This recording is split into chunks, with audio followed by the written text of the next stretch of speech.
중생대 백악기국이 전 세계 대양에서 번성한 모사사우루스류는 흔히 어룡, 수장용, 공룡 등으로 알려져 있으나 사실은 도마뱀이었습니다. 모사사우루스류는 사람보다 작은 종부터 고래만큼 큰 종까지 폭넓은 크기 다양성을 자랑했는데, 오늘 살펴볼 동물은 그 대표격이자 가장 큰 집단인 모사사우루스 속 도마뱀들입니다. 첫 번째로 발견된 모사사우루스 화석은 1764년 네덜란드 마스트리히트에서 발견된 두개골이었습니다. 당시에는 해양 도마뱀이라는 데이터가 없던 시기라 이 두개골은 고래의 것이라 생각되었습니다. 이후 1780년경 같은 채석장에서 더 상태가 좋은 두 번째 두개골이 발견되었습니다. 이 표본에 큰 관심을 보인 네덜란드 의사 호프만은 화석의 주인을 악어라 추정했습니다. 원시 악어냐 고래냐로 한창 논란이던 때 이 동물이 악어도 고래도 아닌 왕도마뱀의 일종이라 주장한 사람이 나타납니다. 바로 네덜란드 교수 아드리안 캄퍼였습니다. 캄퍼는 1799년 유명한 학자인 조르주 퀴비에와 이 화석에 대해 논의했고, 화석의 주인이 오래전에 멸종된 해양도마뱀이라 결론 내립니다. 훗날 이 화석의 주인은 외지강의 도마뱀이란 뜻의 모사사우루스라 명명됩니다. 7년 뒤인 1829년 영국의 고생물학자 멘텔은 호프만을 기리기 위해 호프만이라는 종명을 추가했습니다. 참고로 이 표본이 바로 그 전설적인 화석 모사사우루스 호프마니의 홀로타입입니다. 여담으로 캄퍼는 1799년에 모사사우루스의 두 번째 종으로 추정되는 화석을 학계에 보고했으나 퀴비에는 이에 동의하지 않았고, 결국 90년이 지나서야 그 화석은 레몬니엘이라는 신종에 속한다는 것이 밝혀졌습니다. 모사사우루스 발견의 역사를 살펴봤으니 이제 이들의 종 분류에 대해서도 알아봅시다. 초대형 도마뱀인 모사사우루스는 모사사우루스류에서도 가장 번성한 축에 속했습니다. 현재까지 많은 종이 발표되었는데 2017년 분류 기준으로는 가장 먼저 명명된 호프만이, 두 번째로 명명된 미주리인시스, 세 번째로 명명된 코노돈, 네 번째 레몬니엘이, 마지막 베아우게이 정도가 유효합니다. 이제 이들의 신체적 특징에 대해서 알아보도록 합시다. 모사사우루스는 유선형의 몸과 상어처럼 하강으로 끝나는 꼬리 지느러미, 그리고 두 쌍의 지느러미를 가지고 있었습니다. 여러모로 현대의 고래나 상어와 유사한 체형의 동물이었습니다. 모사사우루스는 현재까지 발견된 가장 큰 해양 도마뱀으로 유형종인 호프마니의 가장 큰 표본의 경우 최대 13m에 달했던 것으로 추정됩니다. 참고로 이 녀석은 흔히 18m에 달하는 괴물로 알려져 있는데, 이는 녀석이 두개골로만 알려져 있기 때문에 발생한 오류였습니다. 1967년 연구에서 녀석의 턱과 몸길이의 비가 1:10이라 추정되었기 때문에 두개골을 기준으로 18m라는 수치가 나왔던 것이지요. 현재는 이 비율이 1:7로 수정되었기 때문에 녀석의 몸 길이가 13m 이하였음을 밝혀낼 수 있었습니다. 다만 녀석의 체중에 대해서는 아직 말이 많은데, 2022년 그레고리 폴의 책에 따르면 최대 5.5톤의 수치가 나오며, 골격 기반 3D 모델과 해양동물의 신체 밀도를 적용한 공식으로는 7.5톤, 최대 10톤이라는 값이 산출됩니다. 뭐가 됐든 옛날에 18m, 20톤의 괴물은 없지만 이들은 여전히 엄청난 크기의 거구였습니다.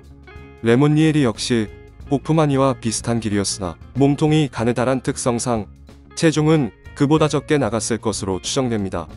이들보다 작은 종인 호노돈, 미주리엔시스, 베아우게이는 대략 7에서 10m, 0.7에서 1.5톤 사이에 있는 것으로 추정됩니다. 다른 모든 해양 도마뱀과 마찬가지로 모사사우루스는 원추형 두개골을 가지고 있었으며, 단단한 주둥이 끝은 맨 앞의 치아보다 더 확장되어 이를 보호하는 형태를 취하고 있었습니다. 비록 종마다 주둥이와 치아의 모양이 조금씩은 달랐지만 이들은 모두 단단한 위턱과 작은 뇌를 가지고 있었습니다.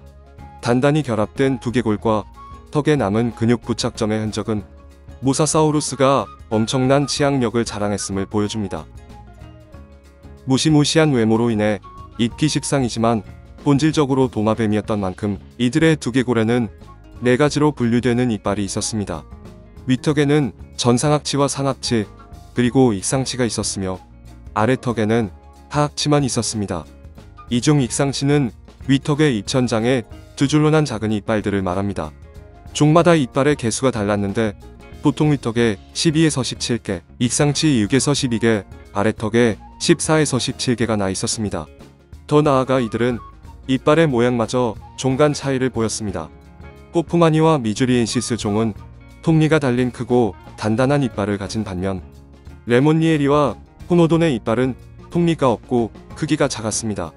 베아우게 이종의 치아는 톱니가 없던 대신 미세한 주름이 있었습니다. 이제 이들의 몸통으로 넘어가 볼까요? 모든 모사사우루스는 7개의 목뼈를 가지고 있었으나 척추와 꼬리뼈는 종마다 그 수가 달랐습니다.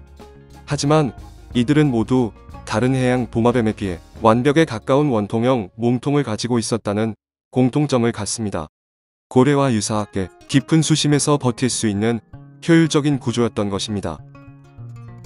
모사사우루스의 꼬리 지느러미는 예전까지만 해도 도롱뇽의 그것과 유사한 형태로 복원되었으나 연조직이 남은 친척들의 화석이 발견되며 원래의 모양이 알려지게 되었습니다. 이들은 상어처럼 꼬리의 좌우 운동을 통한 추진력을 얻었습니다. 모사사우루스의 몸통에 있는 두 쌍의 지느러미의 경우 앞발이 더 크고 발달한 형태였습니다. 학자들은 모사사우루스의 골격 구조를 토대로 이들이 현대 동물과 매우 다른 방식으로 수영했음을 알아냈습니다. 이들의 비정상적으로 거대한 가슴 근육은 그들에게 빠른 속력을 제공, 매복 공격 능력을 대폭 향상시켜줬다 합니다.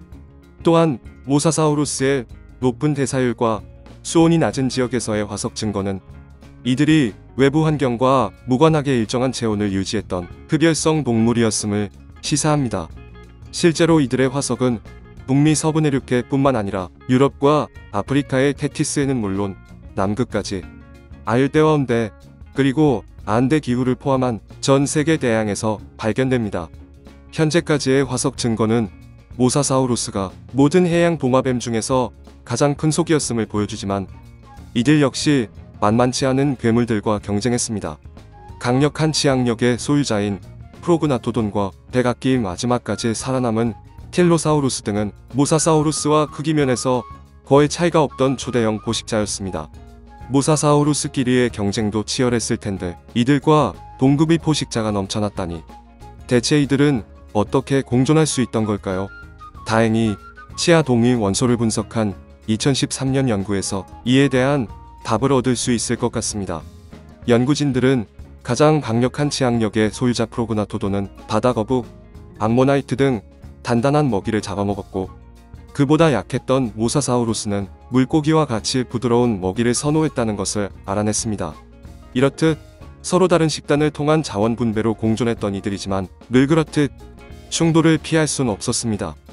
모사사우루스류들은 악어처럼 서로의 머리를 물거나 들이받아 싸웠던 것으로 추정되는데 어린 모사사우루스의 화석에는 다른 속의 공격으로 생긴 골절 흔적이 남기도 했습니다. 이렇듯 바다의 티렉스라 불릴 만큼 완벽한 신체를 가진 모사사우루스였지만 이들도 대멸종을 피할 수는 없었던 모양입니다. KPG 멸종의 원인인 칙솔루브 소행성 충돌은 치명적인 해양 지진 등을 일으켜 물리적으로 생태계를 파괴한 것에 그치지 않고 햇빛을 차단해 해양 생태계를 완전히 붕괴시켰습니다. 시메로 피신의 당장의 대충돌에서 살아남았던 개체도 얼마 지나지 않아 먹이 부족으로 인해 멸종했음이 밝혀졌습니다. 백악기 말기 바다의 최정상 포식자 모사사우루스. 놀라운 신체와 적응력을 바탕으로 전 세계의 대양에 퍼진 이들은 다른 모사사우루스류와 경쟁하면서도 성공적으로 번성했지만 끝내 대멸종을 버티지 못하고 상어에게 왕좌를 내주고 말았습니다. 모사사우루스의 사례는 우리에게 급변한 환경에 적응하는 일이 얼마나 어려운지를 보여줍니다. 오늘 준비한 내용은 여기까지입니다. 저는 다음 시간에 다시 인사드리겠습니다.